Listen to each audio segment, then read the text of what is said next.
We had sold out thousands of shows, sold out millions of albums, and done similar things all around the world. Still, we scarcely had any cash on hand. It was one of the longest-lasting collaborations in rock. The unadulterated black alchemy that made Black Sabbath a legend bonded Geezer, Butler, and Australian Osbourne together. But beneath the loud guitars and packed stadiums, resentment simmered for years in hotel rooms and backstage hallways before blowing up. For decades, Geezer, who was always the more reserved and considerate one, had suppressed his annoyances. The floodgates have now opened, though, and what emerges is a story of treachery, mayhem, and wounds that never really healed rather than one of fraternity. Trust was destroyed, and only simmering animosity remained, as though the same fire that had once bound them had turned against them. The change started from there. They were now on opposing sides of an imaginary battlefield, having once been brothers in soul. Ozzy was initially the tenacious working-class child from Aston, with a raw, wild voice that could rattle the rafters and an initially endearing flair for mayhem. Geezer was attracted to his untamed charm and unafraid stage demeanor, and he treated him almost like a younger brother. However, that appeal started to deteriorate from the inside out as the band's fame grew. The substance became the focal point of Ozzy's life and ceased to be a backstage luxury.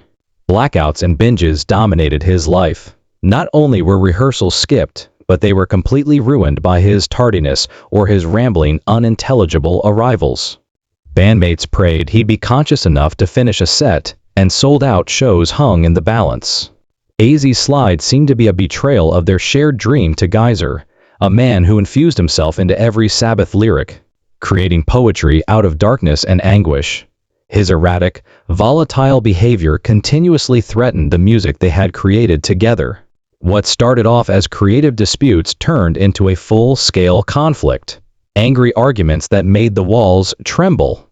Ed is furious, guitars slam, and obscenities are slung with unrecoverable ferocity. Several times, temper tantrums turned into altercations. There were times when a single violent heartbeat threatened to end decades of brotherhood. Ozzy's complicated love life, which frequently rivaled the turmoil of his job, produced its own tempest outside of the music. Later on, his marriage to Sharon Arden would turn into one of rock's most notorious partnerships. It was a tumultuous alliance based on ambition, deceit, and an ongoing struggle for dominance. However, Ozzy's romantic life was already a tangle of tumultuous relationships, short-lived romances, and rash groupie flings that frequently descended into public disgrace prior to Sharon. Every relationship seemed to have its own history of rumors, acrimonious splits, and unspoken betrayals. Some resulted in violent altercations that took place behind hotel doors. Others turned into silent resentments that persisted for years. Bill contacts me 2 or 3 weeks later and asks, where are you? I said, "What do you mean, where am I?" "We're just here to practice," he stated. I answered. I believed I had been let go. Geezer witnessed firsthand how the dynamics of the band were impacted by these entanglements. Friendships broke down, loyalties changed, and jealousies grew. Ozzy's jealousy was not limited to his romantic partners. If he suspected disloyalty, even close pals could become targets. His personal grudges were frequently exploited as pawns in games of control and retaliation, attracting lovers and companions and leaving a trail of emotional devastation that widened the rifts around him. Geezer was not the only person with whom Ozzy clashed. They swept over almost every aspect of his career like wildfire. His tumultuous relationship with Tony Iommi within Sabbath became legendary in the rock world. The chemistry was amazing on stage.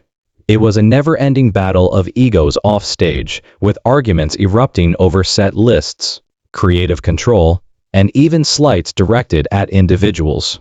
Rehearsal rooms frequently became the scene of these altercations, which occasionally resulted in slammed doors or furious walkouts. Apart from Sabbath, Ozzy became skilled at setting bridges on fire. He fired journalists in controversial interviews that generated news for all the wrong reasons, scolded promoters when things didn't go his way, and fought with producers over his unwillingness to make concessions. Conflicts between him and other rock artists over claimed song thefts, backstabbing claims, and perceived disrespect had spread to the larger music industry by the 1980s.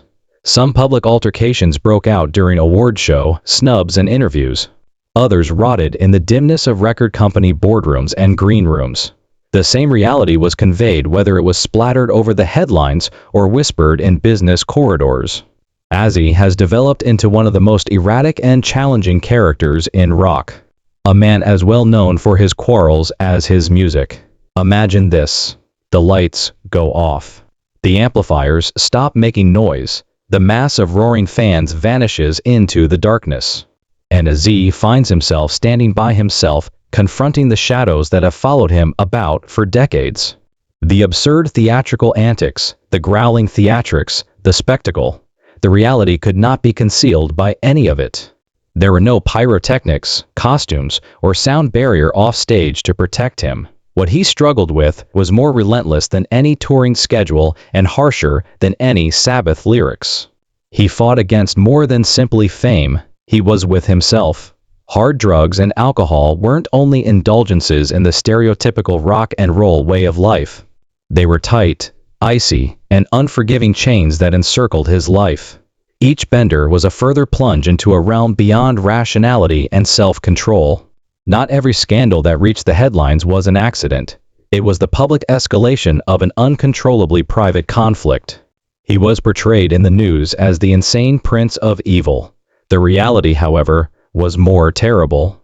In a world he had created that he could no longer control, he was drowning and struggling to breathe. The toll at home was heartbreaking. The home of the Osbournes was hardly a haven. It was an area of conflict. Sudden and violent disputes would break out like summer storms, leaving a trail of broken glass, smashed furniture, and unanswerable words. Walls appeared to quiver as doors crashed with such power. Nights went by in a cold, tight quiet that was louder than any altercation, and as a result, his marriage's cracks became more pronounced. Sharon played a contradictory role, part warrior in a fight neither of them could abandon, part steadfast guardian. One day, their love can be intense and passionate, and the next, it might be destructive and scorching. The consequences did not spare the kids. Moments of normalcy were broken up into pieces by periods of arrangement that sliced through their lives like sharp glass. Even ordinary chats, family dinners, and birthdays can suddenly devolve into turmoil. Not only did fame cast a shadow, it developed into a storm cloud that hung over everything. No one could ever really unwind since life with Ozzy was unpredictable. Even quiet times seemed like the nervous prelude to the next outburst. After that, their family became well known thanks to the Osbourne, a reality TV phenomenon. The general public loved it. Every odd behavior, yelling match, and eccentric incident turned into a major comedy. However, the entire reality was not captured by the cameras. In the eyes of the public, it was bizarre entertainment. It looked like a slow-motion implosion to those who could see through the fissures. For the family, what millions laughed at was the chronicling of a long-running tragedy. A home bound together by the brittle, eroding threads of existence rather than by tranquility. Tension buzzed in the air like a live wire, ready to break at the first sign of contact. Even during the infrequent periods of steadiness, it was hardly a calm moment when the breaking point came. Like a door being kicked off its hinges, it fell with a crash. Trust between Ozzy Osbourne and Geezer Butler had not simply waned over time. It had been destroyed, crushed into a whole different form. What started out as annoyance about missed shows turned into something far more repulsive. Such incidents could no longer be dismissed as rock and roll pandemonium in the early days. These days, every sudden absence and unexplained disappearance felt like a public shame. The parts were not simply left in Geezer's grasp. Standing in the spotlight, he had to bear the disgrace of a bandmate who looked intent on slipping into his own excesses and bringing the rest of the group down with him. The betrayals that were irreversible followed. Geezer began to feel less like a partner and more like a target as a result of backroom deals. Whispered agreements and business maneuvers carried out in secret. Every time Ozzy betrayed him, it was more than just a betrayal of confidence. What little remained of their link was pierced by another sword. The wounds were hard to heal if they ever did, and the slashes were intentional. Every public handshake they gave started to feel theatrical, empty gestures that conceal a simmering animosity. The last nail in the coffin was the insults. They all landed with the force of a wrecking ball, albeit some were thrown carelessly during interviews and others were thrown with venom in angry outbursts. These teasing remarks amongst longtime pals weren't innocuous. The purpose of the precise strikes was to tell the other that the days of respect and allegiance were finished.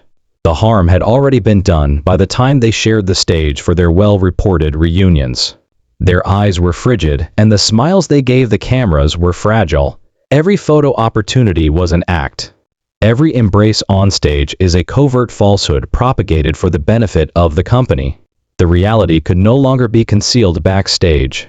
Instead of sharing a life's labor, their remarks were transactional and short, as though they were negotiating conditions. The air between them was heavy with the echo of too many betrayals and years of buried anger. Fans are now faced with a painful reality as Geyser takes away the facade. Heavy metal wasn't being held up by two brothers in arms. Not out of love, but out of duty to a history that had already been irreparably shattered.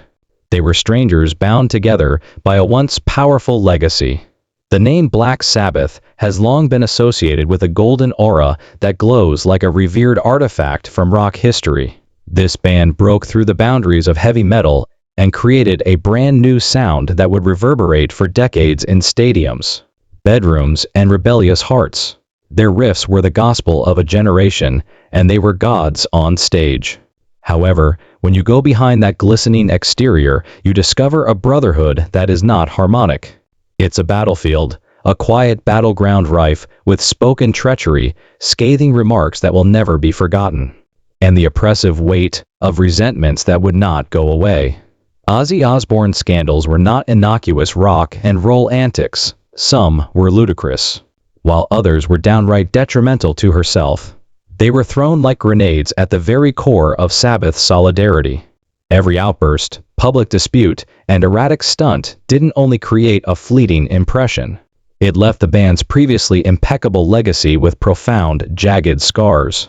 What started off as a tale of unity and artistic immortality started to take a darker turn. A warning story about how a legacy may be ruined from the inside out by celebrity, unbridled pleasure, and hidden grudges. Nobody dared to acknowledge how flimsy even the alleged reunions, the victorious tours, the glossy press pictures, and the fabricated moments of togetherness were. There were clenched teeth behind those smiles. There were clenched fists concealed in the pockets behind those handshakes. They weren't peace accords, they were ceasefires. Temporary truces poised on a precipice, poised to topple at the first sign of pride or resentment. There is no doubting it now that Geyser Butler is revealing the truth. There is no doubt about Sabbath's role in music history. However, the legend of their unwavering fraternity has vanished into thin air. Indeed, they are still titans, their sound eternal. However, that immortality comes with the specter of broken trust, missed chances, and friendships that were never able to weather the storm they caused.